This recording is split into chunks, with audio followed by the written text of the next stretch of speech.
அற்ப விசுவாசம் இருக்கிற பொழுதோ பாவத்தில் இருக்கிற பொழுது வேறு மாதிரி பாவத்தினுடைய நெருக்கம் இருக்கும். இங்கே வந்து நான் மேட்டிமை வந்து கர்த்தரை பகைஞனாக மாற்றிக்கொள்கிற அளவுக்கு வந்துடும். ஆவிக்குரிய வாழ்க்கைக்குள்ளே வந்து உலக சிநேகத்தை துண்டிக்காமல் இன்னும் ஆவிக்குரிய பயணப்பட்டு கொண்டிருப்பாங்க. அதுவும் தேவனுடைய பகையை கொண்டு வரும். மாம்ச சிந்தையோடு கூட ஆவிக்குரிய வாழ்க்கை வாழ்வாங்க. அதுவும் தேவ பகையை கொண்டு வரும். சும்மா இல்லை, அதுதான் பிழையாம். மாம்ச பகையை கொண்டு தேவ பகையை கொண்டு வந்ததுக்கான காரணம் மோவாபிய ராஜாவோடு தோழமை, துன்மார்க்கோடு தோழமை, கெட்ட தொழில் செய்கிறோட தோழமை. அதெல்லாம் நம்ம வாழ்க்கையை வாட்டி வதச்சிடும். நமக்கு வர வேண்டிய சுதந்திரம் நமக்கு பெற்று அனுபவிக்கிற சமாதானமே இருக்காது. ரட்சிப்பின் சந்தோஷம் இருக்காது. ஆவியின் அணிகலங்கள், ஆவியினுடைய கனிகள் இருக்காது. வாழ்க்கை ரொம்ப கசத்துரும். உங்கள் ஏசையை பார்த்து சொல்லுகிற, ஆண்டவரே உதடுகள் அசுத்த உதடு உள்ளவை, அவ்வளோதானே, நான் பார்த்துக்கொள்கிறேன் ஆண்டவர் சொல்கிறார். உடனே அது கிளியர் ஆகிடுது. ஒரு அக்கினியின் துரட்டை எட்டு வந்து ஒரு தூதன் நாவையில் வைக்கிறோம், தீர்க்கதரிசியாக மாறிடுறான். அக்கினிமயமான நாவுகள் அவர்கள் மேல் வந்து 120 பேர் மேலே. இங்கே தனி மனுஷன் அந்த அக்கினியை ருசிக்கிறான்.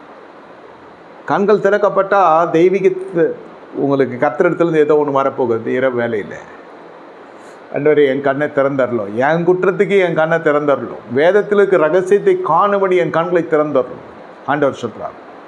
இதே குற்றத்துக்கு மட்டும் இல்லை, இந்த கண்கள் திறக்கப்படுகிற பொழுது நம்ம அழைப்பு உறுதிப்படுத்தப்படும். இப்போ தான் ஊழியம் செய்யறதுக்கு எல்லோரும் ஆசைப்படலாம்.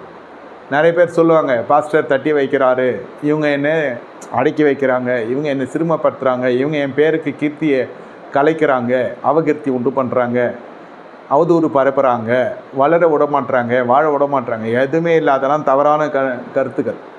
உங்களுக்கு இன்னும் கர்த்தருடைய வேலை வரலன்னு அர்த்தம். நான் உண்மையிலே தடை செஞ்சானா கூட அவன் தேவனை காட்டிலும் அந்த மனுஷன் பெரிய மனுஷனாக இல்லை.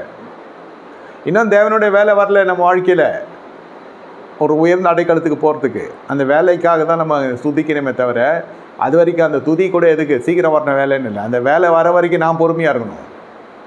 நான் எதுவும் அவசரப்பட்டு சாரல் மாதிரி வேறு மாதிரி என்கேஜ் ஆகிடக்கூடாது, இல்லை வேறு எதையாவது என்கேஜ் பண்ணிக்கவும் கூடாது.